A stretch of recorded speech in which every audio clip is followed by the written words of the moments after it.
بسم اللہ الرحمن الرحیم ولا قوة إلا بالله العلي العظيم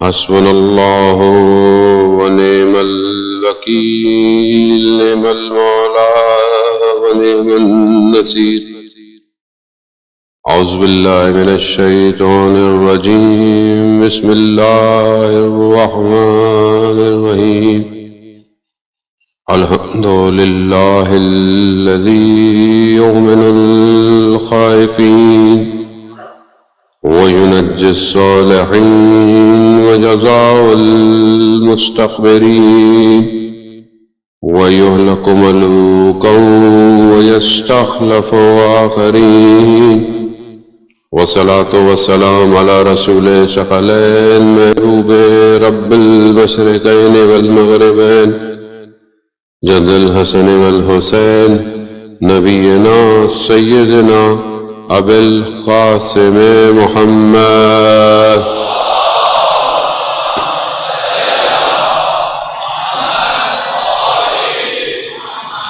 وعلى آله الطيبين الطاهرين المعصومين لا سيما بقية الله في الأرضين روحي وأرواحنا لتراب مقدم الفداء ولعنة الله على أعدائهم أجمعين بسم الله الرحمن الرحيم رب اشرح لي صدري ويسر لي أمري واحلل عقدة من لساني يفقهوا قولي أما بعد فقد قال الله تبارك وتعالى في كتاب الحكيم والقرآن المجيد وما خلقت الجن والإنس إلا ليعبدون صلوات بيد محمد وآله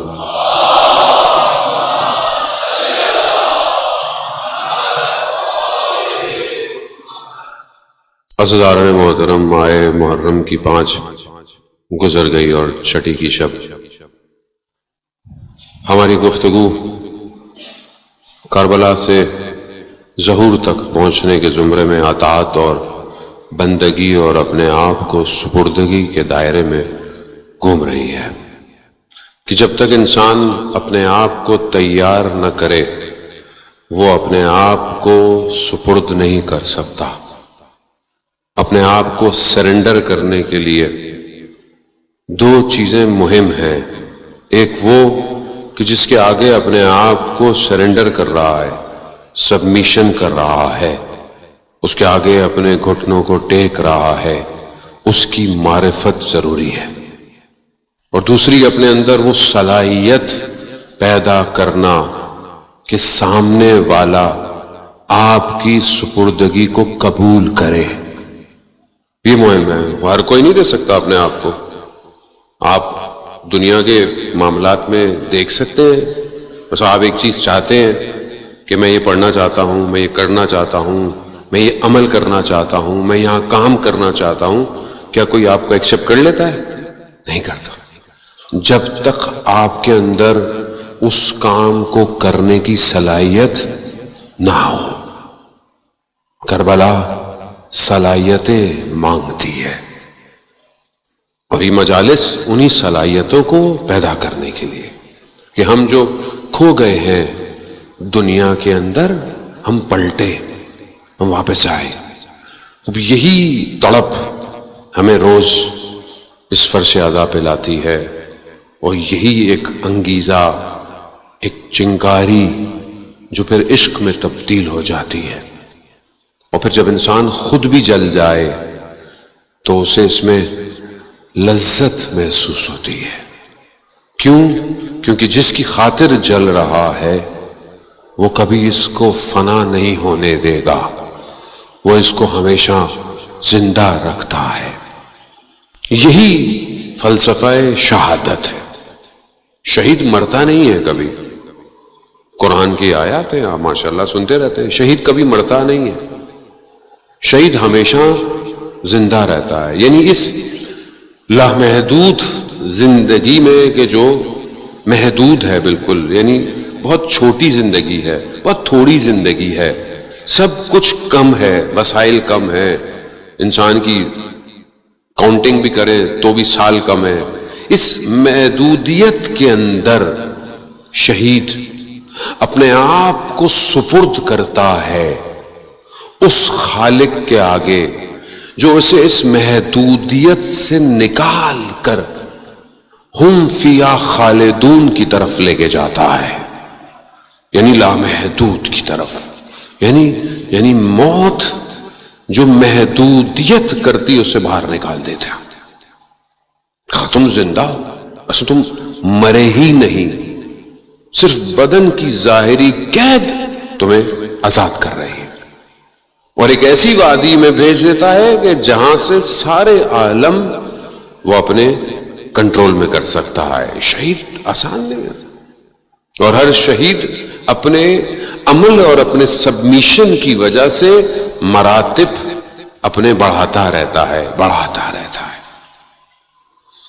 حوزہ علمیہ کم کے مدرسہ دارالشفا میں 2 طالب علم تھے، جنگ کا زمانہ تھا، دونوں جنگ پہ گئے، لیکن دونوں نے آپس میں عہد تھا، بلکہ 3 دوست تھے، آپس میں عہد کیا کہ جو مرے گا وہ اور جو بچ جائے گا وہ اس کو خواب میں آ کے اس کو حال بتائیں گے کہ وہاں کیا ہے۔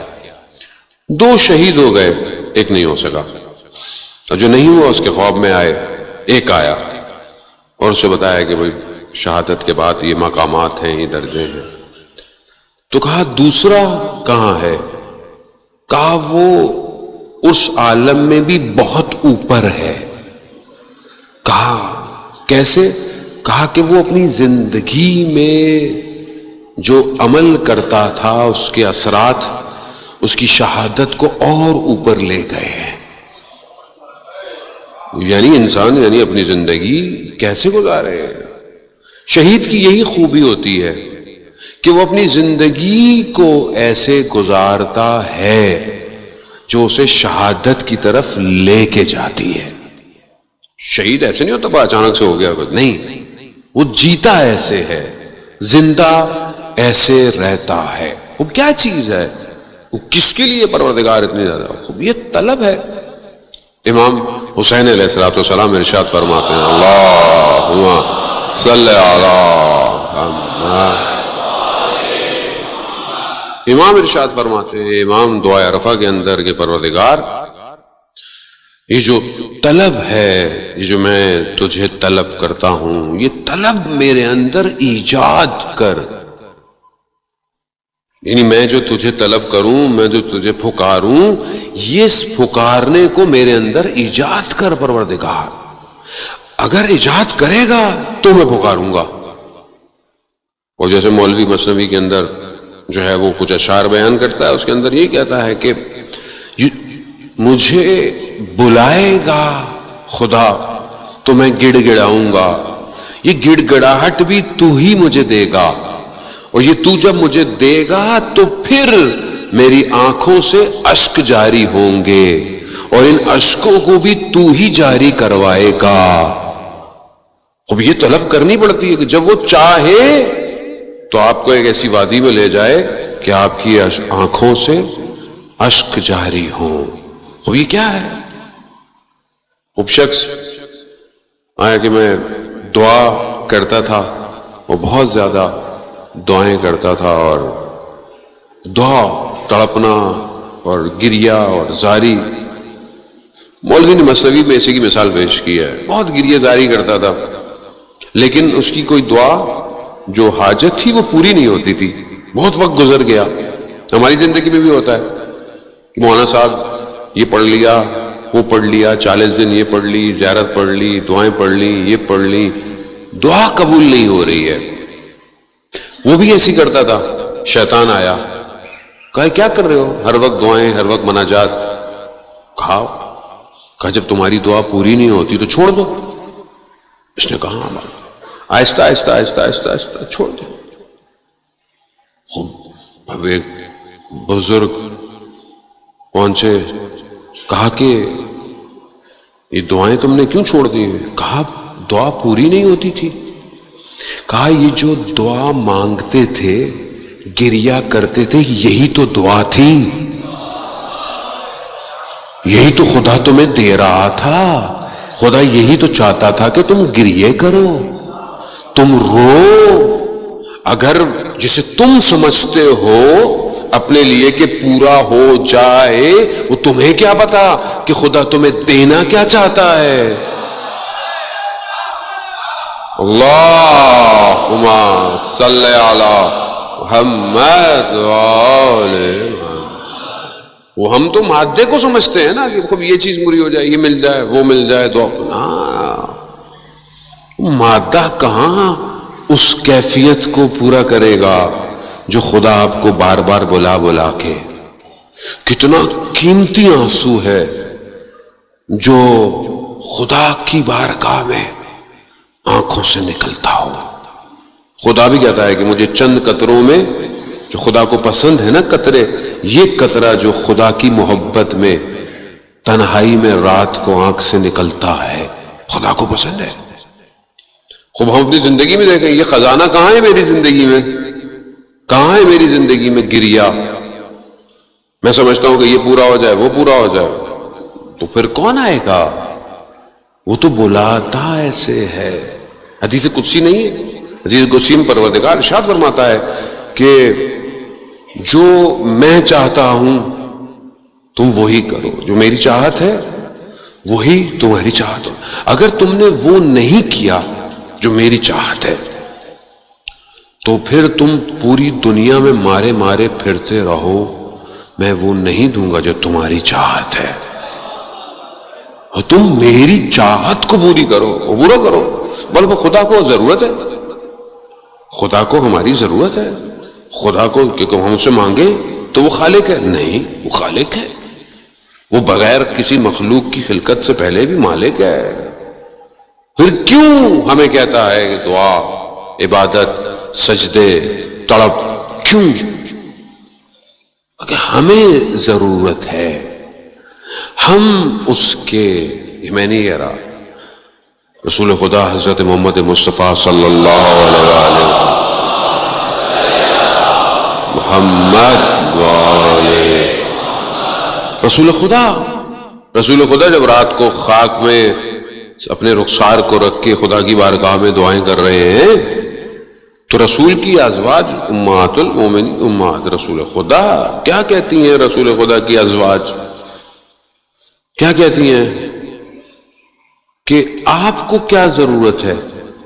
آپ تو رسول خدا ہیں، آپ تو اسوہ حسنہ ہیں، آپ احسن خلقت ہیں، سب کچھ تو آپ ہیں. آپ کو کیا ضرورت ہے خدا کی بارگاہ میں گڑ گڑانے کی؟ ہے سوال تو ہے. تو پر رسول خدا کیا فرماتے ہیں؟ کیا میں خدا کا شکر گزار بندہ نہ رہوں؟ بندہ رہوں. اس لیے پروردگار قرآن میں کہہ رہا ہے اسرا بعبدہ، میں اپنے بندے کو معراج پہ لے کے گیا. رسول نہیں کہا، نبی نہیں کہا، بندہ. یعنی اگر تم بھی بندگی کی منازلوں کی طرف بڑھو تو میں تمہیں بھی معراج پہ لے جاؤں گا. مگر اس وادی میں آؤ، اس وادی میں جہاں سرنڈر ہے، میں سرنڈر کرنا ہے. پھر یہ نہیں کہ تھوڑا سا اللہ کی مرضی تھوڑی اپنی مرضی، نہیں. پھر عشق ہے، پھر عشق ہے تو پھر سب جگہ وہی ہے، ہر جگہ وہی نظر آنا چاہیے. یہی اگر ہوگا تو پھر حجت خدا سمجھ میں آئے گا. اللہ کی طرف جانے کا مقصد کیا ہے؟ میرے ہادی کو سمجھو، اور بغیر اس کے ویسے بھی نہیں جا سکتے. باب اللہ دروازہ یہی ہے اللہ تک پہنچنے کا. اب یہاں پر پورا اپنے آپ کو دینا ہے، دے دے. اب آپ چاہے زندگی کے کسی حصے میں ہیں، یہی آپ کی تربیت ہے، اسی کو آپ کو تربیت کرنا ہے، یہی آپ نے دینا ہے. اگر آپ یہ دینا شروع کر دیا، دیکھیں روایات کتنے خوبصورت ہیں کہ شخص آیا امام باقر علیہ السلام کی خدمت، اللہ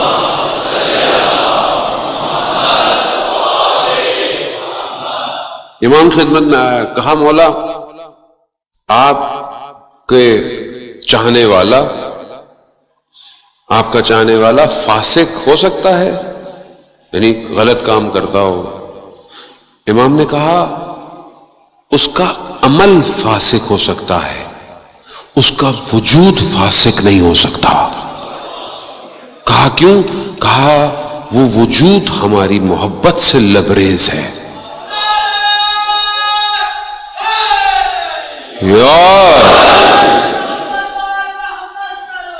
اللہم صلی علی محمد. جس کے وجود میں ہماری محبت ہو وہ فاسق نہیں ہو سکتا. اس کا عمل ہو سکتا ہے، اس کو فاسق العمل کہو، اس کو خود کو نہ کہو. کیوں؟ اس لیے تو کہا آنے دو سب کو، جو محبت میں آ رہا ہے اس کو آنے دو. یہ دروازہ ہمارا نہیں ہے، یہ دروازہ باب اللہ ہے، یہ اللہ کی طرف جانے کا دروازہ ہے. وہ بہت بڑا جو اٹیلین تھا، فیٹ کا مالک کا بیٹا جس کو مار دیا گیا، وہ جب اسلام کی طرف کنورٹ ہوا اور اسلام سے پہلے اس کو، تو وہ اسی طرف جو ہے وہ ایک مسجد کے پاس سے گزرا اور وہ چاہتا تھا کہ کسی سے بات کرے، کسی سیکھے اس کے اندر یہ عقیدہ. تو دیکھا مسجد بند تھی. مسجد تو بند ہے، کسی ملنا تھا اس زمانے میں جو عالم دین تھے وہاں پہ گئے ہوئے تھے تبلیغ کے لیے. تو اس نے کہا کہ یہ کیسا اللہ کا گھر ہے جو بند ہے؟ اللہ کا گھر تو کبھی بھی بند نہیں ہوتا. تو اس عالم دین کو بولا تو انہوں نے بہرحال اس کو بلایا، اور کہتے ہیں کہ وہ مسلمان ہو چکا تھا، لیکن کیونکہ بہت بڑی کمپنی تھی جو آج بھی چل رہی ہے، وہ ہو جاتا تو پھر ایک تہلکہ مچ جاتا، تو اس کو انہوں نے وہیں شہید کر دیا. خوب اسلام قیمت مانگتا ہے، قیمت تو آپ کو دینی پڑتی ہے. اب یہ دروازہ کھلے رکھے، نہ کہیں کسی کو تمہارا عمل اچھا نہیں ہے، تمہارا عمل یوں ہے، تمہارا عمل یہ ہے. جیسا بھی آنے دیں، مولا کی مجلس میں آ رہا ہے، مولا جانے اور وہ جانے. تمہیں کیا پتا آنے والا آئے اور جب پلٹ کے جائے تو وہ ہر کے راستے پر چل رہا ہو. وہ کیوں؟ کیونکہ اس کے اندر محبت ہے. کوئی محبت بہت قیمتی ہے. اس لیے ایک شخص مشکلات میں، ہماری زندگی میں مشکلات ہیں، پریشانیاں ہیں، تنگ دستی ہے، دنیا ہے یہی. شخص آیا مولا کی خدمت میں، چڑے امام کی خدمت میں آیا، مولا زندگی میں بہت پریشانی ہے، تنگ دستی ہے، مشکلات ہیں. امام نے بولا کیوں، کیا ہوا؟ کہا مطلب پیسے نہیں ہیں، یہ نہیں ہے، ساری مشکلات ہیں. کہا تم تو دنیا کے امیر ترین آدمی ہو. کہا مولا میں آپ سے میرے پاس کچھ نہیں ہے، آپ کہہ رہے ہیں امیر آدمی ہو. کہا مگر تمہارے پاس ہماری محبت نہیں ہے. کہاں ہے؟ کہ کیا ہماری محبت کا دنیا کے خزانوں سے سودا کرو گے؟ کہا نہیں مولا. تو کہا تم سے امیر آدمی کوئی نہیں ہے. اب یہ جو محبت ہے اسے لبریز ہونا چاہیے نا، اسے چھلکنا چاہیے، یہ نظر آئے. کیسے نظر آئے گی؟ دنیا کا کوئی اسکینر ہے؟ نہیں. عمل، کردار، گفتار. زبان کھلے تو پتہ چلے مولا کا عاشق ہے.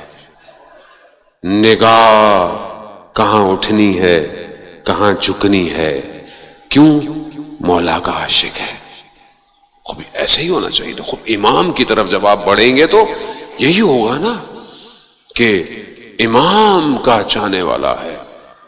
امام کی خدمت میں آ کر ایک شخص امام سے یہی کہتے ہیں کہ مطلب ہمارے اعمال امام تک پہنچتے ہیں. خوب امام تک ہمارے اعمال پہنچتے ہیں. اب یہ اعمال کیسے پہنچتے ہیں؟ خوب یہ سارے فضائل بہرحال آپ کے اذان عالی، آپ ساری باتیں جانتے ہیں ماشاءاللہ، لیکن بہرحال آج کل کے دور کے اندر یہ اعمال کیسے جاتے ہیں؟ رسول خدا تک جاتے تھے. قرآن کی آیت ہے، سورہ توبہ کی آیت ہے، سورہ توبہ کی آیت اس کے اندر ہے. پروردگار کہہ رہا ہے اے رسول کہہ دو عمل کرو. اللہ، رسول، مومنین کی جماعت دیکھ رہے ہیں، وہ عمل دیکھ رہے ہیں. اب یہ عمل کیسے جاتے ہیں؟ فائل جاتی ہے، خط جاتا ہے، لکھا ہوا جاتا ہے. کیسے جاتا ہے؟ اتنے سارے پیپر جاتے ہیں، کیا ہے، کیسے جا رہے ہیں؟ تو شاید پہلے زمانے میں سمجھانا مشکل ہو، آج کے زمانے میں سمجھانا آسان ہے. چھوٹے سے ایس ڈی کارڈ میں کتنا ڈیٹا چلا جاتا ہے؟ اور نہ بھی ہو ڈیٹا، 5G کنیکشن لگا ہوا ہو، فائبر آپٹک لگا ہوا ہو، کتنا ڈیٹا سیکنڈ میں چلا جاتا ہے. اور یہ کیا ہے؟ اسے ہم نے بنایا ہے، یہ ہم نے بنایا ہے. اور وہ جو الہی نظام ہو اس میں سارا ڈیٹا کیسے جاتا ہوگا؟ اس میں صرف عمل نہیں جاتا، اس میں نیتیں بھی جا رہی ہوتی ہیں. یہ سسٹم انہی کے پاس ہے، بس کسی کے پاس نہیں ہو. یہ کسی کے پاس نہیں ہے سسٹم کہ جو نیتوں کو بھی سکین کر رہا ہے.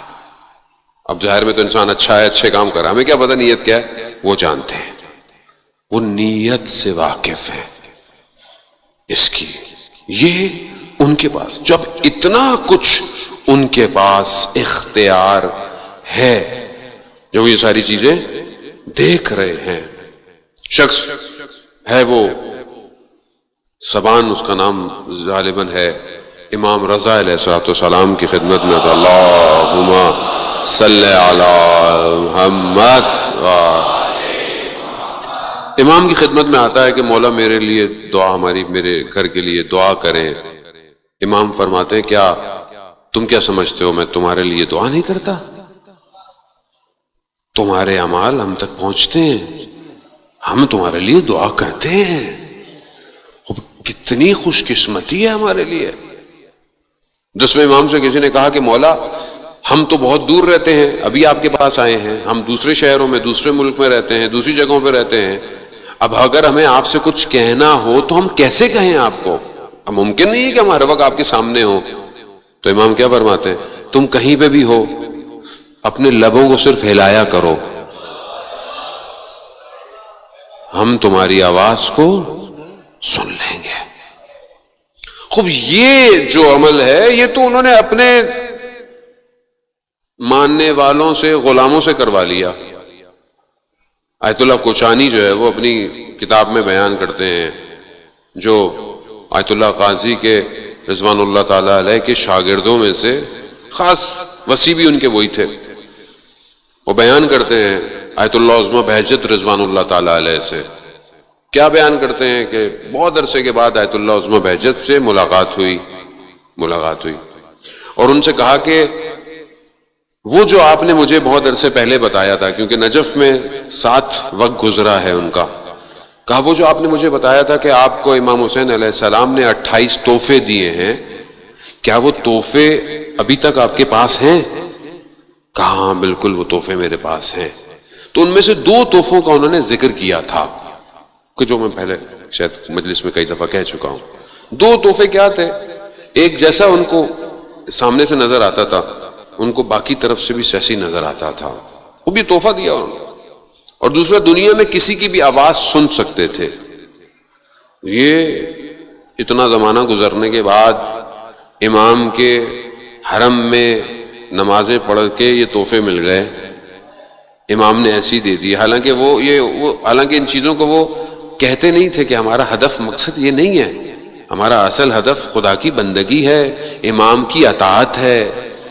لیکن یہ ان کو ایسی دے دی ہے. ان کے پاس تھے. آیت اللہ باؤدینی رضوان اللہ تعالیٰ علیہ کے بارے میں کہتے ہیں کہ ایک شخص جنگ سے آ رہا تھا، کم میں ٹرین رستے میں رک گئی، اس نے سوچا چلے میں حرم کی زیارت کر لوں اور ان کے گھر بھی چلا جاؤں. جیسی دروازے پہ پہنچا انہوں نے دروازہ خود ہی کھول دیا، کہا آؤ بیٹھو، میں نے تمہارے لیے چائے گرم کر کے رکھی ہوئی تھی. کیسے مومنین کی ایک جماعت دیکھ رہی ہے. تو لوگ ایسے ہیں عزیزان محترم، جوان ایسے ہیں. لوگ کہتے ہیں آپ عرفا کو علماء کا باتیں کرتے ہیں، ہم جوان ہم لوگ کیا کریں؟ ایسے جوان ہیں عزیزان محترم، جو جوان اپنے آپ کو پاک رکھتے ہیں. یہ انہی جوانوں کی وجہ سے دنیا چل رہی ہے. وہ نماز شب بھی پڑھتے ہیں، تہجد میں گریے بھی کرتے ہیں، اور دن میں اپنی ذمہ داری کو ادا کرتے ہیں. آج کے دور میں سبمیشن جو ہے وہ یہ نہیں کہ آپ اپنی جان دے دیں، خالی نہیں، جو تمہاری ڈیوٹی ہے اسے انجام دو. تمہاری ڈیوٹی کیا ہے؟ ابھی ڈھونڈو، طلب کرو، اس سے مانگو. ایک شخص ایک عام آدمی کے دروازے پہ 10 دفعہ کھٹکھٹائے تو وہ کچھ دے ہی دیتا ہے. تو خالق کے دروازے پہ تم کھٹکھٹاؤ گے تمہیں کچھ نہیں ملنے والا کیا؟ مانگو، خود پروردگار مجھے نوکری دے. کس کی؟ اپنی حجت کی. دے نوکری. کیوں نہیں دے گا آپ کو؟ کیوں نہیں دے گا وہ آپ کو؟ ہمارے ایک دوست تھے بہت عرصے پہلے، جب ہمیں خدا نے توفیق دی تو کہتا آپ ہی اپنے آپ کہتے رہتے ہیں مجھے اللہ نے انتخاب کر لیا ہے، مجھے اللہ نے چن لیا ہے. کیسے آپ کہتے ہیں اللہ نے آپ کو چن لیا ہے؟ کیا آپ کے پاس گارنٹی ہے ایسی؟ میں نے کہا اگر نہیں بھی چنا تو اتنا بولنے سے ایک دن چن ہی لے گا. انسان سے تھوڑی مانگ رہا ہوں، خالق سے مانگ رہا ہوں. یار اللہم صلی علی محمد. بس اس کیفیت کو ایجاد تو کرنا پڑتا ہے جانے محترم، خوب یہ سٹیپ تو کرنے پڑیں گے اور سسٹمیٹکلی اپنی زندگی کو ڈیوائیڈ کرنا پڑے گا. اگر ایک اسٹوڈنٹ اپنی کلاس میں بھی ٹاپ کرنا چاہتا ہے اسے محنت کی ضرورت ہے. اگر وہ یونیورسٹی میں ٹاپ کرنا چاہتا ہے اسے اور محنت کی ضرورت ہے. اگر وہ اپنے پورے شہر میں ٹاپ کرنا چاہتا ہے اسے اور محنت کی ضرورت ہے. اگر وہ اپنے ملک میں ٹاپ کرنا چاہتا ہے اسے اور زیادہ پلاننگ کی ضرورت ہے. اور اگر وہ چاہتا ہے کہ دنیا کی یونیورسٹی میں کمپیٹ کرے تو پھر سے اور محنت کی ضرورت ہے. محنت کون کرے گا؟ خود کرے گا، پلاننگ کرے گا، اپنے سبجیکٹ کی کتابیں، ایکسٹرا کتابیں پڑھے گا، تھیسس پڑھے گا، لٹریچر پڑھے گا، جتنے لوگوں نے کام کیا ہوگا ریسرچ پڑھے گا، ڈاکیومنٹریز دیکھے، کچھ کرے گا. جتنا اسپین بڑھتا چلا جائے گا اس کا احاطہ بڑھتا چلا جائے گا، اس کا اختیار بڑھتا چلا جائے گا، اس کی نگاہ بلند ہوگی.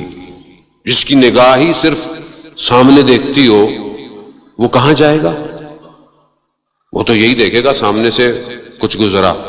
لیکن جو اپنے آپ کو بلند کر لے گا اسے اس ٹرین کے ڈبوں کی طرح جو سامنے سے صرف ایک نظر آتا ہے اور اوپر سے پوری ٹرین نظر آتی ہے، یعنی گویا یعنی فیوچر بھی دیکھ رہا ہے، پاسٹ بھی دیکھ رہا ہے، پریزنٹ بھی دیکھ رہا ہے. بلند کرنا پڑے گا آپ کو. اس بلندی کے لیے کوئی راستہ نہیں، صرف سجدہ ہے. تم جتنا سجدہ کرو گے خدا تمہیں اتنا بلند کرے گا. یہی تو آپ کو سمجھ میں آیا عبادت. لوگ پریشان ہوتے تھے مولا متقیان کی عبادت سے. یہ کیسی عبادت؟ ایک شخص خدا کی بارگاہ میں تڑپ رہا ہے. آپ مناجات دیکھیں مولا کائنات کی، آپ دعائیں دیکھیں امام نے جو تعلیم فرمائی ہے. جتنا کیونکہ معرفت بڑھتی چلی جاتی ہے اتنا عمل جو ہے وہ کمال کی، اور جو خود انسان کامل ہو اس کا عمل کیسا ہوگا. اور جو اس طرح خالق کو پہچانتا ہو کہ جب مولا سے کہا گیا کہ یقین کی منزل کیا ہے، کہا اگر غیب کے سارے پردے بھی ہٹ جائیں تو بھی میرے یقین میں فرق آنے والا نہیں ہے. اگر غیب ان کے لیے ہے کیا؟ خود جب امام کی خدمت میں امام محمد باقر علیہ السلام کی خدمت اللہم صلی علی محمد وآل محمد، امام کی خدمت میں عرض کیا کہ مولا کس طرح آپ ساری چیزوں کو دیکھتے ہیں، سب کیسے ہیں آپ کے پاس؟ کہا جیسے کھانے کا ایک برتن تمہارے سامنے ہو تو تمہارا پورا احاطہ ہوتا ہے، کنٹرول ہوتا ہے اس کے اوپر، کہیں سے بھی کھاؤ. کہا پوری کائنات ہمارے سامنے بالکل ایسے ہی ہے. خوب امام اسے کہتے ہیں، امام یہ ہے عزیزان محترم. جب آپ امام کو اپنے آپ کو امام کے آگے سبمٹ کریں گے تو پھر امام آپ کو لے جائیں گے جہاں آپ کو لے کے جانا ہے. لیکن بڑھنا پڑے گا.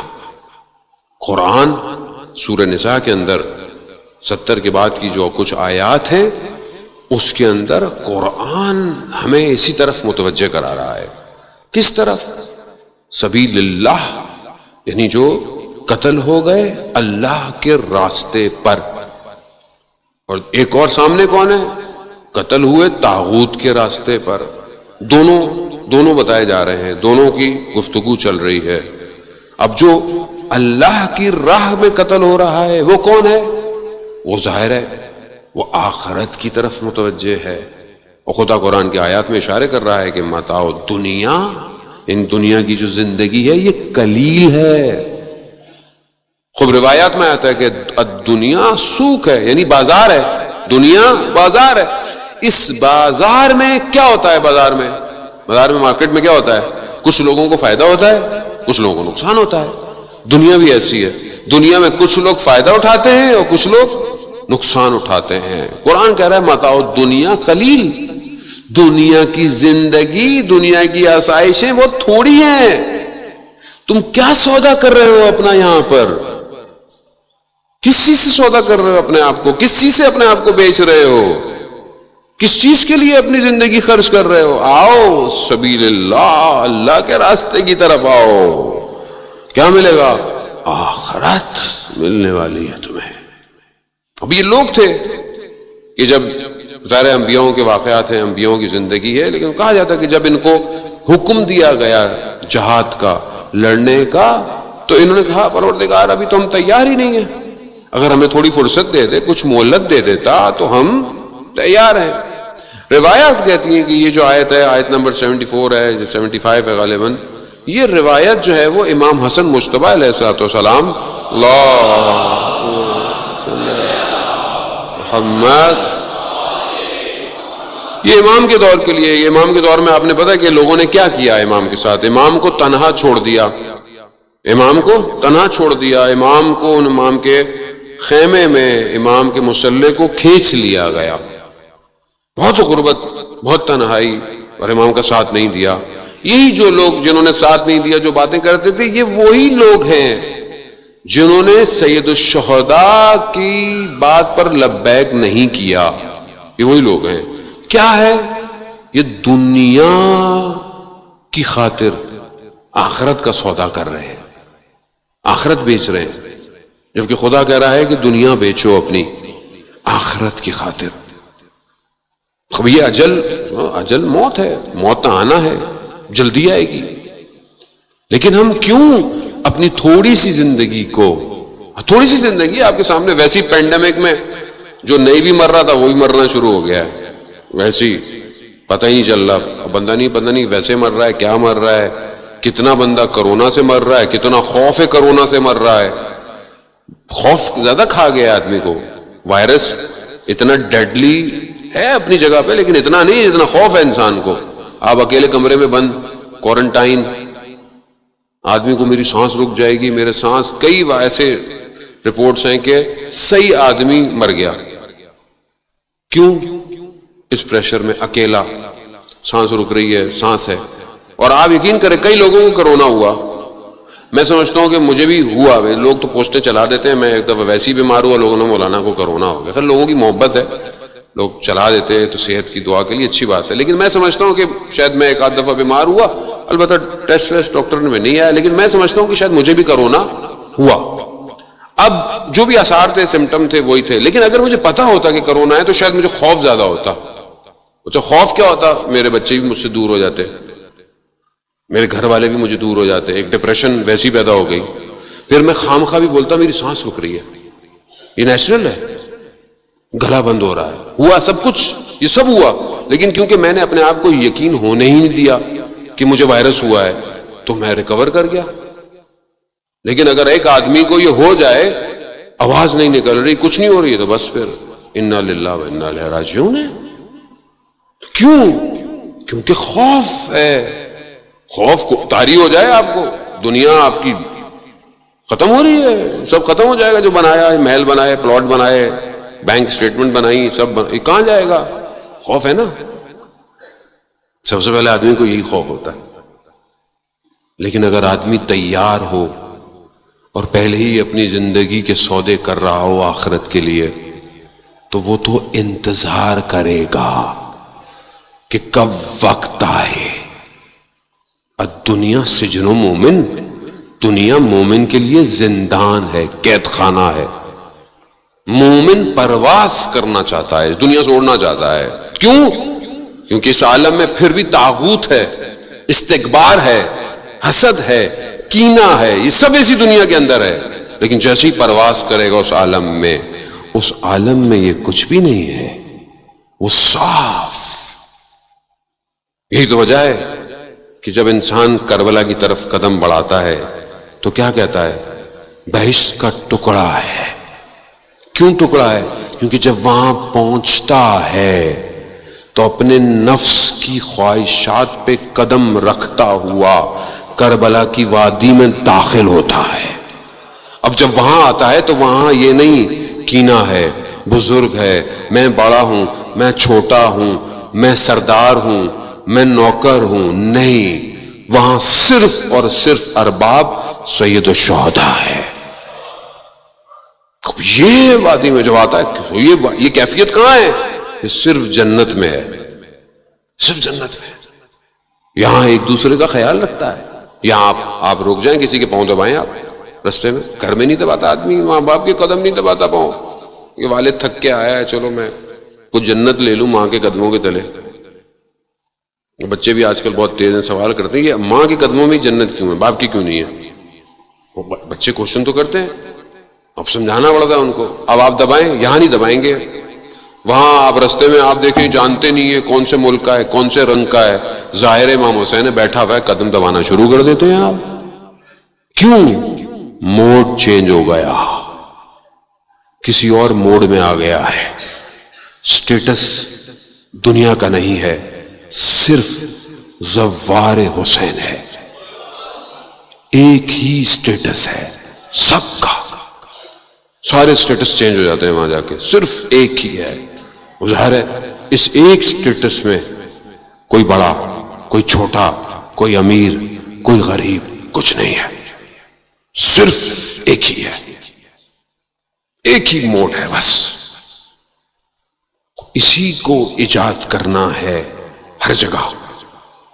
جب آپ ہر جگہ اس کو ایجاد کریں گے تو آئے گا وہ یوسف زہرا، تب آئے گا. کیونکہ اسے ایک ہی سٹیٹس چاہیے سب کا. وہ اس لیے انتظار کے پردے میں ہے، وہ اس لیے غیبت میں. کیوں؟ کیونکہ ہم یہاں اچھے ہیں، سب یہاں سے باہر جائیں گے سب تبدیل ہو جاتے ہیں میرے سمیت. آپ کو میں کیوں کہوں؟ مجھے والنٹیئر نے، اسکاؤٹ والوں نے گزارش بھی کی ہے کہ آپ بہرحال اس کو مومنین سے کہیں کہ بہت محبت اور شکریہ کے ساتھ کہ بہت منظم طریقے سے آتے ہیں اور بیٹھتے ہیں، مجلس سنتے ہیں. یقیناً اجر جو ہے وہ سیدہ کی بارگاہ میں ہے، ہمارے پاس نہیں ہے. انہوں نے کہا ہے کہ جاتے وقت بھی جو ہے وہ تھوڑا صبر کا مظاہرہ کیا کریں، کیونکہ اچھی خاصی تعداد گاڑیوں کی بھی ہوتی ہے، تو اگر آپ صبر کریں گے تو ان کو آسانی ہوگی. ان سب کو آپ کی خدمت میں ان کے ساتھ کوآپریٹ کریں، کیونکہ وہ ظاہر ہے آپ کی خدمت کے لیے. صلوات بھیجتے محمد والے اللہم صلی علی محمد. خوب اسی کو ہم نے کیفیت کو ہر جگہ رکھنا ہے، گھر میں، گلی میں، محلے میں، دوسرے مذاہب کے ساتھ، دوسرے فرقوں کے ساتھ، دوسرے اقلیت، سب کے ساتھ.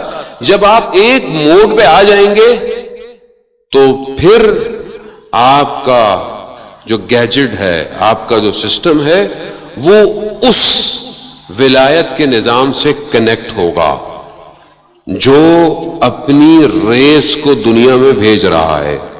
جو اپر ہوگا وہ اس سے کنیکٹ ہوتا جا رہا ہے، کنیکٹ ہوتا جا رہا ہے. اور یہ ایک نیٹ ورک پوری دنیا میں ڈیزائن ہو رہا ہے. اس نیٹ ورک میں کوئی رنگ اور نسل نہیں ہے، کوئی ملک نہیں، کوئی زبان نہیں، صرف اصحاب امام زمان ہے بس. جو جہاں ہے، جو جتنا تیار ہوگا وہ اٹھتا چلا جائے گا. عالم دین بیان کرتے ہیں، بعض نے نجف کے حوزے کو بولا، بعض نے بہرحال تبریز کے مدرسے کا ذکر کیا. کہتے ہیں کہ وہاں پر ایک شخص تھا جو مدرسے میں کام کرتا تھا، طالب علموں کی مدد کرتا تھا، چائے پلانا، صفائی کرنا، جو کام ہوتے تھے. ایک طالب علم کہتا ہے کہ میں رات کو اٹھا اور میں نے دیکھا کہ اس کے کمرے میں، وہ جو کام کرتا تھا، اس کے کمرے میں مجھے روشنی نظر آ رہی ہے، ایک نور سا، لیکن مجھے نظر نہیں آیا کہ کون ہے، اور یہ کسی سے گفتگو کر رہا ہے، لیکن دوسرا شخص کی مجھے آواز نہیں آئی۔ تھوڑی دیر میں نے دیکھا کہ یہ سب ختم ہوا، تو صبح میں نے اس سے پوچھا کہ تمہارے کمرے میں کون تھا کہ جو مجھے نظر نہیں آ رہا تھا لیکن تم کسی سے گفتگو کر رہے تھے؟ اس نے بہت کوشش کی کہ میں نہ بتاؤں، ٹالے۔ اس نے کہا اگر نہیں بتایا تو میں شور مچاؤں گا اور سارے طالب علم آ جائیں گے۔ تو اس نے کہا اچھا میں پھر ایک شرط بتا رہا ہوں کہ جب تک میں ہوں تم کسی سے ذکر نہیں کرو گے۔ کہا وقت کا امام آئے تھے میرے کمرے میں، اللہم صلی علی محمد وعلی محمد، اللہم صلی محمد۔ کہا امام تشریف لائے تھے؟ کہا میں امام سے گفتگو کر رہا تھا۔ کہا کیا؟ کہا امام نے کہا ہے کہ بس اب کچھ دن تم ہو، بس اس کے بعد تم ہمارے ساتھ چلو۔ کہا میں نے اچھا یہ کہتا ہے میں اس دن کے بعد ان سے میرا وہی چینج ہو گیا بیہیویئر، ایک شخص امام کے، لیکن میں خاموش رہا، میں بڑا اپنے آپ کنٹرول، اور اس نے مجھے بتایا تھا بس ایک آدھ دن کی بات ہے، اور یہی دیکھا میں نے، دیکھا کہ وہ جمعے کا دن آیا، صبح اس نے غسل کیا، لباس پہنا، اور میں نے دیکھا کہ وہ غائب ہو گیا۔ اب میں نے مدرسے میں شور مچایا، میں نے کہا کہ وہ نہیں ہے، وہ نہیں کہیں چلا گیا ہوگا کہیں، کہا نہیں چلا نہیں گیا، امام نے اس کا انتخاب کر لیا، اسے اپنے پاس بلا لیا۔ خوب روایات ہمیں کہتی ہیں، کتابوں کی مستند ہماری جو کتاب ہے اس کے اندر ہے کہ رجال الغیب امام زمانہ عجل اللہ تعالی فرجہ الشریف، اللہم صلی علی محمد وعلی محمد، امام کے ساتھ کچھ ایسے مرد ہیں جنہیں رجال الغیب کہتے ہیں، یعنی وہ ہمارے سے غائب ہیں لیکن ہیں ہم میں سے، اور وہ امام کے ساتھ رہتے ہیں، یعنی امام کی ڈیوٹیاں، امام ان کے ذریعے سے کام۔ بعض اوقات انسان زندگی میں پھنستا ہے، کئی مشکل میں توسل کرتا ہے، تو کوئی شخص آپ کو کبھی مشکل سے باہر نکال دیتا ہے، آپ کو پتہ بھی نہیں چلتا، وہ شخص ہوتا ہے جو امام کے اطراف میں رہتے ہیں۔ کچھ کتابوں میں 300 کی تعداد ہے، کچھ میں 360 کی تعداد ہے، بہرحال یہ ایک گروہ امام کے ساتھ ہے، رہتا ہے، اور جب بھی اس کا انتقال ہوتا ہے تو پھر کسی اور کا انتخاب ہوتا ہے کہ، لیکن جس نے اپنے آپ کو اس قابل کیا ہوتا ہے اس کو امام بلا لیتے ہیں۔ خوب خوش قسمت لوگ ہیں بہرحال ایسے لوگ جو امام کے لیے کام کر رہے ہوتے ہیں۔ اب ہمیں بھی عزیزان محترم اپنے آپ کو بلند کرنا ہے۔ اب امام کی مرضی ہم سے کچھ بھی کام لے، لیکن قابلیت تو اپنے اندر ایجاد کرنی ہے، کیونکہ ہم جس معرکے کی طرف بڑھ رہے ہیں، جس تصادم کی طرف، یہ بہت بڑا حادثہ ہونے والا ہے، یہ بہت بڑا حادثہ ہے، کربلا کے بعد یہ سب سے بڑا حادثہ ہے جو بشریت کا ہونے والا ہے۔ یہ جو تصادم ہوگا دو طاقتوں کا، حق اور باطل کا، یہ بشریت کا آخری تصادم ہے، بس یہ آخری ہے، یہ آخری لڑائی ہے حق اور باطل کی، اور اس میں بہت مضبوط شخص چاہیے۔ میں پہلے بھی وہاں ابھی خراسان میں بیان کیا کہ اللہ کی راہ میں مر جانا یقیناً کمال ہے، یقیناً کمال، لیکن اللہ کی راہ میں مارنا اس سے بڑا کمال ہے۔ ہر کوئی نہیں کر سکتا، ہر کوئی نہیں کر سکتا، اور وہ روایت کہتی ہیں وہ جو منتظر ہے اور پھر امام کی رکاب میں لڑے گا دشمن سے، اس کا درجہ بہت بلند ہے۔ اسی لیے رسول خدا نے فرمایا کہ جو ہمارے آخری کے رکاب میں شہید ہوگا گویا بالکل وہ جیسے رسول کے خیمے میں ہے، اس کا درجہ بہت بلند ہے۔ اس لیے آپ دیکھیں روایات اتنی سٹرونگ ہیں ہر امام سے کہ آنے والا کون ہے، کیسا ہے، صفات اس کی کیا ہے۔ وہ بہرحال یہ ماشاءاللہ آپ سنتے رہتے ہیں، کتابوں میں پڑھتے رہتے ہیں۔ ایک اور کتاب ائمہ اطہار کی کتاب ہے، یہ آپ کو ایک اور پچھلا ہوم ورک انشاءاللہ آپ لوگوں نے کیا ہوگا جو میں نے آپ لوگوں کو دیا. یہ ایک اور کتاب ہے جو ائمہ کی زندگی کے اوپر ہے. ائمہ اطہار پہ کتاب ہے, ان کی سیاسی اور اخلاقی جو ان کی زندگی ہے. رسول جعفریان رائٹر کا نام ہے, رسول جعفریان. کتاب خریدنی نہیں پڑے گی, مجھے پتا ہے کہ خریدتا کوئی نہیں ہے, اس لیے زیارت.net پہ جائیں, فری میں ڈاؤن لوڈ ہے, فری میں پڑھیے. کتاب ائمہ کی زندگی پر ہے, رسول جعفریان کی. خوب پڑھیں, معرفت حاصل کریں. جو قوم کتابوں سے محبت رکھتی ہے وہی قوم ترقی کرتی ہے, یاد رکھیے گا. آج ہمارے ہاتھوں میں یہ کھلونے تو پکڑا دیے, ٹھیک ہے آپ اس میں بھی تو پڑھ سکتے ہیں, اب یہ آپ کے اپنے اوپر ہے, لیکن پڑھیں تو صحیح. یہ پڑھیں, کتاب انسان کے اندر جو ہے وہ نالج اضافہ کرتی ہے, کریٹ کرتی ہے, سکھاتی ہے, سوچنا سکھاتی ہے. فکشن, تخیلات بہت ضروری ہیں. اگر آپ کے اندر تخیل کی طاقت نہیں ہے آپ کوئی چیز ڈیزائن نہیں کر سکتے امام زمانہ کے لیے. اب ہمیں کیا سمجھتے ہیں, وقت بہت تیزی سے جو اپنی آخری سرحدوں کو پار کر رہا ہے. عزیزان محترم, دل تو چاہتا ہے بولتے رہو, لیکن کیا کریں, آپ کے بعد ایک اور مجلس میں بھی جانا ہے, وہاں پہ بھی یہ بہرحال کہنا ہے. بہرحال میں اشارتاً کنایتاً گزرتا ہوا, امام کے لیے یہ جو سبمیشن ہے نا, یہ صرف باتوں کا نہیں ہے. یہ سبمیشن صرف ویسے نہیں ہے کہ بس ہم کیا کریں, ایسا بہت کچھ کریں تو کیا کریں, فیس بک کا پیج بنا لیں, یوٹیوب کا چینل بنا لیں. نہیں, یہ کوئی بہت بڑا کام نہیں ہے, کیونکہ آپ کچھ بھی بنا لیں وہ کبھی بھی بند کر دے گا. ابھی ہمیں تو اس نے آپ کے یہاں سے لائیو بند کر دیا, اس نے ایک بہت بڑا فیس بک اڑا دی اس نے, پتہ نہیں مولانا کیا کیا بول رہے ہیں, فیس بک گھبرا گیا, وہ بند کر دیا. وہ 18 لائیو چاہ رہا تھا, 18 مجلس لائیو ان کا, تو وہ جو شہید ہو گئے ڈیجیٹل. ہماری محبت میں نہیں, امام کی محبت میں. یار تو آپ کیا کریں, وہ کیسے آپ سوچیں گے, کیسے, کون آپ کو سوچ دے گا کہ آپ نے کیا کرنا ہے. وہ آپ جو بھی بناتے رہے تو بند کرتا رہے گا, بند کرتا رہے گا. وہ کہاں کریں, کہاں جائیں, کس کلاؤڈ میں ڈیٹا ڈالیں, سارے کلاؤڈ ہی انہی کے ہیں. تو بھائی اپنا کلاؤڈ بناؤ نا, اپنا انٹرنیٹ بناؤ, اپنی سیٹلائٹ بناؤ, اس کے میدان میں کھیلو گے, وہ تو کھیلنے نہیں دے گا آپ کو. اپنا میدان کریٹ کرو, کریں, آپ جوان ہیں سارے.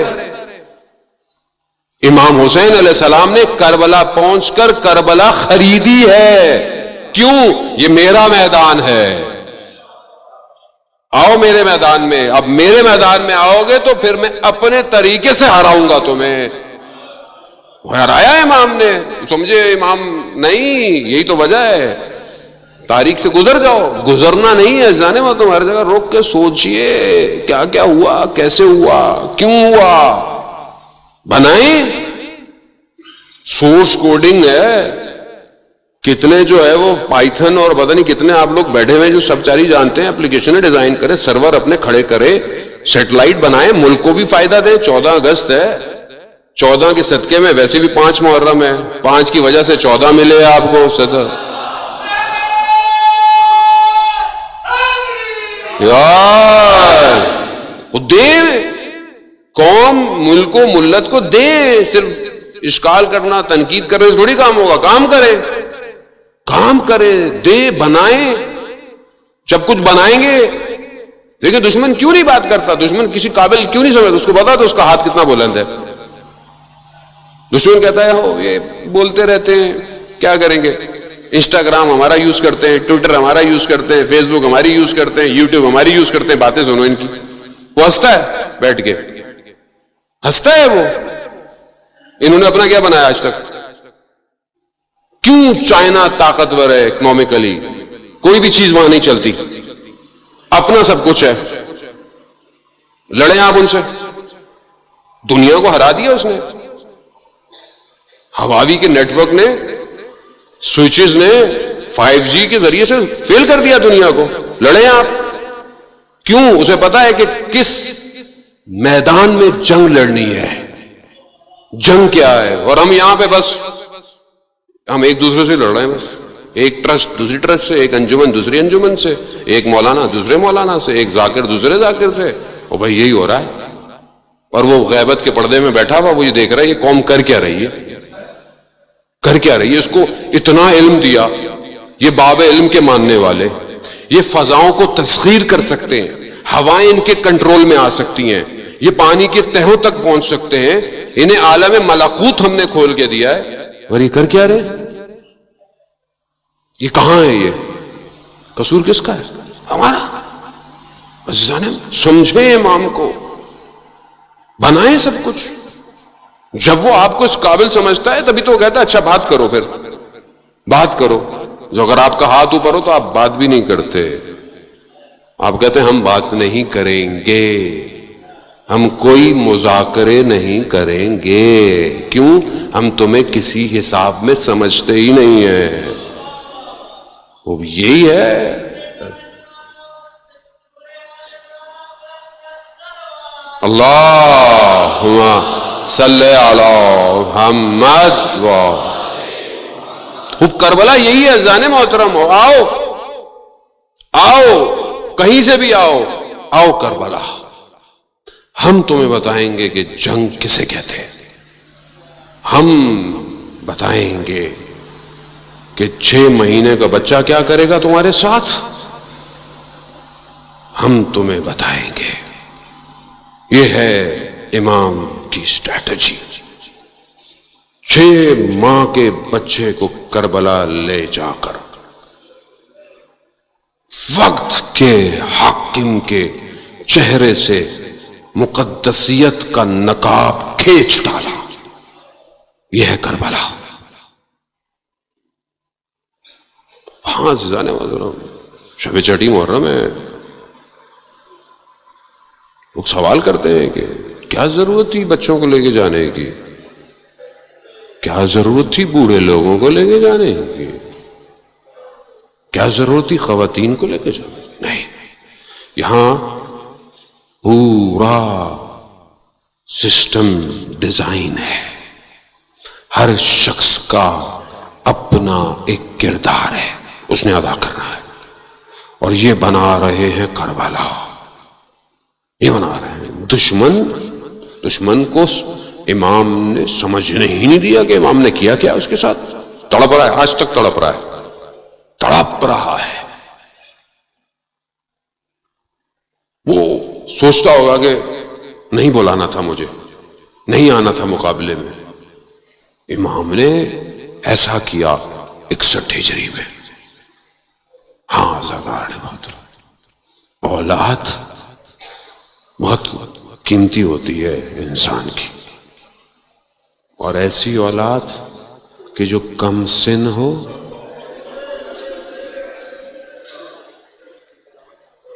ماں اپنے وجود سے جب اولاد دیتی ہے نا تو انسان دیکھتا ہے اپنی اولاد کو.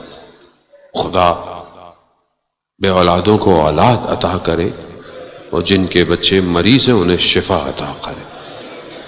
خوب عزیزان محترم، خوب ہم اس مقام پہ تو نہیں پہنچ سکتے، نہ محسوس کر سکتے ہیں، لیکن ہم اس طرف بڑھ تو سکتے ہیں کہ اولاد کہتے کسے ہیں. یہی تو کوالٹی ہے. ایسے خزانے لے کر امام چلا ہے. آپ سنتے رہتے ہیں امام آ رہے تھے کربلا کی طرف.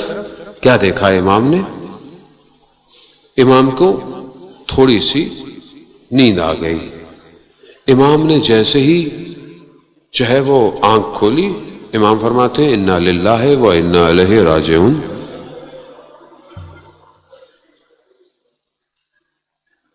ایک جوان پیچھے پیچھے چل رہا ہے، پیچھے پیچھے. کہا بابا یہ کلمہ آپ نے اپنی زبان پہ کیوں جاری کیا؟ کہا میں نے جو میری تھوڑی سی آنکھ لگی میں نے دیکھا ایک منادی ندا دے رہا ہے کہ اس کاروان کے پیچھے پیچھے موت چل رہی ہے. کہا بابا کیا ہم حق پر نہیں ہیں؟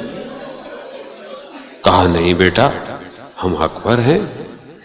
تو بابا کیا فرق پڑتا ہے؟ یہ ہے امام کو سمجھنے والا معرفت. صرف بیٹا نہیں ہے، صرف بیٹا نہیں ہے.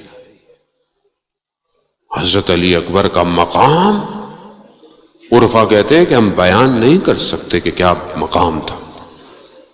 کہتا ہے بابا کیا فرق پڑتا ہے، موت ہم پہ آ پڑے یا ہم موت پہ جا پڑے؟ کیا فرق پڑتا ہے؟ ایسے وہ اب یہ کون ہے؟ یہ سبط پیغمبر، یہ شبیہ پیغمبر. امام حسین علیہ السلام فرماتے ہیں کہ جب مجھے ہمیں سب کو نانا کی یاد آتی تھی نا، تو ہم علی اکبر کے چہرے کو دیکھتے تھے. اتنا شبیہ پیغمبر ہے. اور جب ہم چاہتے تھے کہ اپنے نانا کی آواز سنیں تو ہم علی اکبر کی آواز سنتے تھے. خوب یہ کم مقام نہیں ہے کہ جو اپنی رفتار میں، اپنی کردار میں، اپنے اخلاق میں شبیہ پیغمبر ہو. کیوں ایسی شخصیت چاہیے کربلا میں؟ تاکہ ان بھولے ہوئوں کو وہ روز عاشوراء اپنا نقاب ہٹا کے دکھائے کہ تم کس کے مقابلے میں آئے ہو، کس کے مقابلے میں. اور یہی ایک مقام پہ ہوا نا کہ جب انہوں نے حضرت علی اکبر کو دیکھا تو کہا یہ کیا؟ یہ تو رسول کے مقابلے میں ہم آئے ہیں، یہ حجت پوری کر رہے ہیں. ہاں عزیزان محترم، جوان بیٹا آسان نہیں ہے. کربلا کا عالم دین ذکر کرتے ہیں کہ ایک شخص امام حسین کی حرم میں آ کر گڑ گڑا کر دعائیں کرتا تھا کہ مولا مجھے ایک بیٹا مل جائے، پروردگار مجھے امام کے صدقے میں بیٹا دے. اور پھر وہ جوان ہو اور پھر وہ جوانی میں مر جائے. اب وہ عالم دین کہتے ہیں میں بازار میں دیکھتا تھا، اس کی دکان ہے، میں یہ کیسی دعا کرتا ہے، یہ کیسی دعا ہے کہ جوان ہو بیٹا ملے، جوان ہو مر جائے. کہاں میں دیکھتا رہا، کہتے ہیں بچہ ہوا، خوشی ہوئی، بچہ بڑا ہو گیا، جوان ہو گیا. اور میں دیکھتا، ایک دن مجھے آواز آئی کہ وہ مر گیا ہے. میں دوڑتا ہوا پہنچا، میں نے دیکھا، کیا دیکھا کہ وہ شخص جو ہے وہ گرا ہوا اپنے جوان بیٹے کے لاشے پر، اور کہہ رہا ہے کہ میں یہی دیکھنا چاہتا تھا کہ جب جوان کربلا میں گرا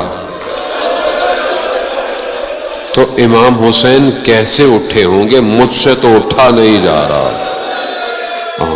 اللہ اکبر. ہاں آزادار ہے وہ بھی آسان نہیں ہے. آسان چھٹے امام کہتے ہیں کہ بہترین لذت میں سب سے بہترین لذت یہ ہے کہ انسان کے سامنے اس کا جوان بیٹا بڑا ہو اور کامیاب ہو جائے. یہ بہترین لذت ہے ایک شخص کے لیے کہ اس کا بیٹا اس کے سامنے جوانی میں کامیاب ہو جائے. باپ بہت خوش ہوتا ہے، یقیناً جو جوان بیٹے ہوں گے ان کے والدین خوش ہوتے ہیں. میرے والد بہت خوش ہوتے ہیں، دیکھتے ہیں کہ جوانی میں بیٹا کہاں کن راستوں کو طے کرتا ہوا کہاں پہنچا ہوا. بہت خوش. باپ کے لیے اس سے بڑی لذت ہی کوئی نہیں ہے. پھر امام فرماتے ہیں کہ باپ کے لیے سب سے سخت، شدید، مشکل مصیبت یہ ہے کہ اس کا بیٹا جوان ہو، کامیاب ہو اور اس کے سامنے مر جائے.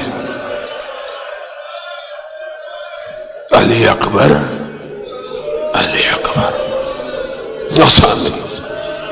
ہاں سادہ کس طرح جوان کیا علی اکبر کو، کس طرح علی اکبر مدینے کی گلیوں میں جوان ہوئے، اپنی پھوپھی کے پاس بڑھتے چلے جا رہے ہیں. کتنی محبت ہے اہل حرم کو علی اکبر سے، کتنی محبت ہے. مقاتل کہتے ہیں کہ جب بھی اہل حرم کو کوئی بات پہنچانی ہوتی تھی نا تو امام علی اکبر کو بھیجتے تھے. کیوں؟ کیونکہ علی اکبر کی بات کا پاس اور لاج رکھی جاتی تھی. ہائے میرا سلام ہو اس وقت کہ جب حضرت علی اکبر آخری دفعہ خیموں میں گئے ہوں گے. کون بیان کرے جناب علی اکبر کا وداع؟ کون بیان کر سکتا ہے؟ کون بیان کر سکتا ہے عزیزان محترم؟ کس کے اندر یہ طاقت ہے کہ وہ بیان کرے؟ کہ علی اکبر بیٹھے ہوں گے اور سب ان کے گرد بیٹھے ہوں گے. علامہ ذیشان حیدر جوادی اللہ خدا ان کے درجات کو بلند کرے بیان کرتے تھے. میں نے سنا کہتے تھے کہ راوی کہتا ہے کہ میں نے دیکھا کہ جب علی اکبر خیمے سے نکلنا چاہ رہے ہیں تو خیمے کا پردہ ہٹتا ہے، پھر بند ہو جاتا ہے، پھر ہٹتا ہے، پھر بند ہو جاتا ہے. کہا کیا دیکھا؟ کہا میں نے دیکھا ایک چھوٹی بچی ہے. اللہ سیدہ آپ کو اجر دے. اکبر کی ماں آپ کے حق میں دعائیں کرے. حق ہے، اس جوان پہ رونے کا بہت حق ہے عزیزان محترم. بنی ہاشم کا جوان ہے. ایک بچی اپنے بھائی کو پکڑ رہی ہے. اللہ یہی کہتی ہوگی بھائی کہاں جا رہے ہو؟ اسے کیا پتا بھائی جو جائے گا واپس نہیں آئے گا. بہن بھائیوں کی بھی تو محبت ہوتی ہے نا. بہن بھائیوں کا آپس میں بڑی محبت ہوتی ہے. بھائی بڑا ہو تو چھوٹی بہن تو بہت محبت کرتی ہے. لاڈ باہی اٹھاتا ہے چھوٹی بہن کے. ہائے علی اکبر کس طرح امام نے تیار کیا، کیسی پوری کمائی اپنی بیچ رہا ہے. بس عزیزان محترم، بس میں کیا کروں، میں کتنا پڑھوں؟ نہ پڑھ سکتے ہیں نہ سن سکتے ہیں. لیکن علی اکبر گئے. حضرت عباس کے شاگرد ہیں، مولا کائنات کا پوتا ہے، بنی ہاشم کا جوان ہے. کیا جنگ کی ہوگی علی اکبر نے، جنگ کی، واقعاً جنگ کی علی اکبر نے. حق جو ادا کرنا تھا جنگ کا کرتے کرتے کرتے کرتے درمیان میں علی اکبر واپس آئے. بس میں بہت تیزی سے منازل کو طے کر رہا ہوں. شبیہ تابوت علی اکبر بلند ہونا ہے عزادار. یہ وہ تابوت ہے جسے باپ نے نہیں اٹھایا. باپ نے نہیں اٹھایا. اللہ اکبر اللہ. آئے علی اکبر، آئے علی اکبر. کیا کہا؟ کہا بابا پیاس کی شدت اور لباس کی گرمی، ذرا پہنی ہوئی ہے نا لباس کی، لوہے کی گرمی، پیاس کی شدت بابا مارے دیتی ہے. اگر تھوڑا پانی مل جاتا نا تو میں بتاتا جنگ کسے کہتے ہیں.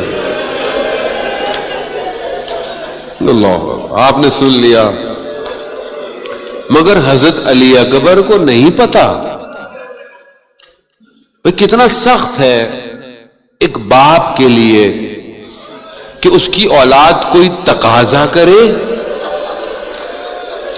باپ کے لیے سخت ہے کہ نہیں ہے؟ کوئی بیٹا کچھ مانگے اور باپ کے پاس نہیں ہو. مگر حضرت علی اکبر نہیں جانتے تھے کہ پانی تو ہے ہی نہیں بابا کے پاس، پھر کیوں آئے؟ نہیں، علماء بیان کرتے ہیں کہ بات پانی کی نہیں تھی، باپ بیٹے کی محبت کی تھی. محبت ایسی تھی جو جدا ہونے نہیں دے رہی تھی. اسی جنگ کے درمیان سے علی اکبر پلٹے. اتنی سخت ہے. یہاں مولا نے کیا کہا؟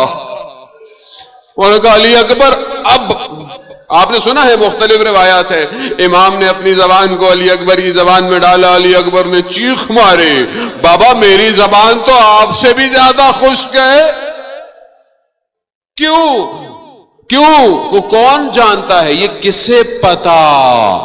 لوگ کہتے ہیں نا کہ پانی 3 دن سے بند تھا، اتنے دن سے بند تھا، ایسا تھا ویسا تھا، یہ تو ہم سنتے ہیں، لیکن یہ کسے پتا سیدہ کا لال خود کتنے دن کا پیاسا تھا؟ اللہ اکبر، اللہ اکبر۔ مولا نے کیا کہا؟ مولا نے کہا علی اکبر اب واپس نہیں آنا، یعنی اب چلے جاؤ علی اکبر۔ کیا کہا؟ مگر ہاں علی اکبر مڑ کے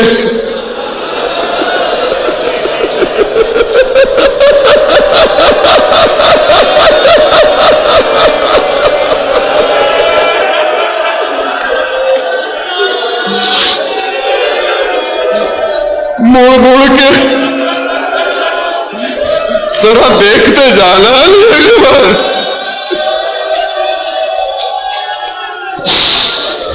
لٹ گئی کمائی زہرا کی کربلا میں۔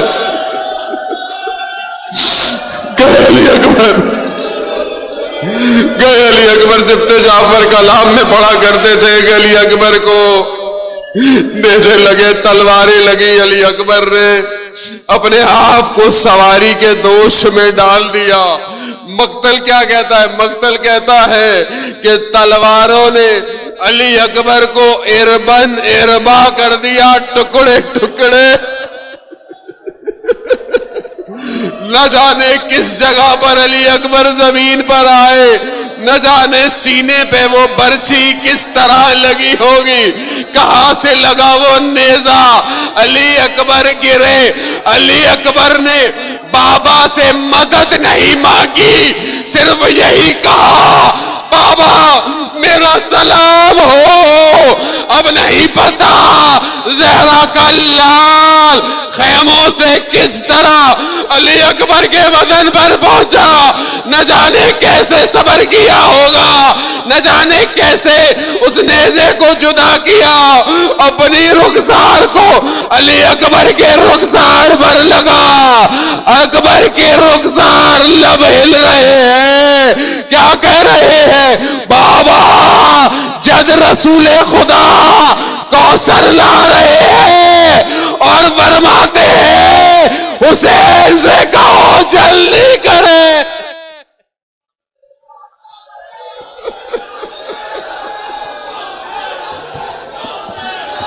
خدا حافظ، خدا حافظ، خدا حافظ، خدا حافظ۔ میرے جانی میرے اکبر، خدا حافظ، خدا حافظ۔ ارے کہوں کیسے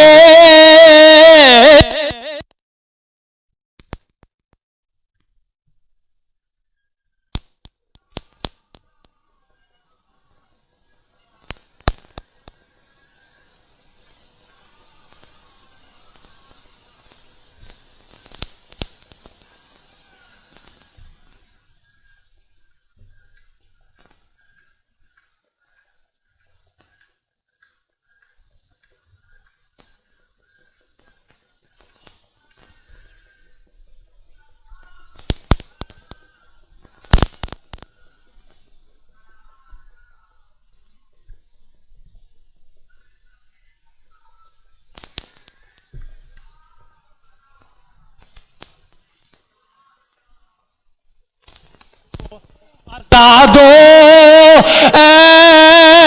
علی اکبر، خدا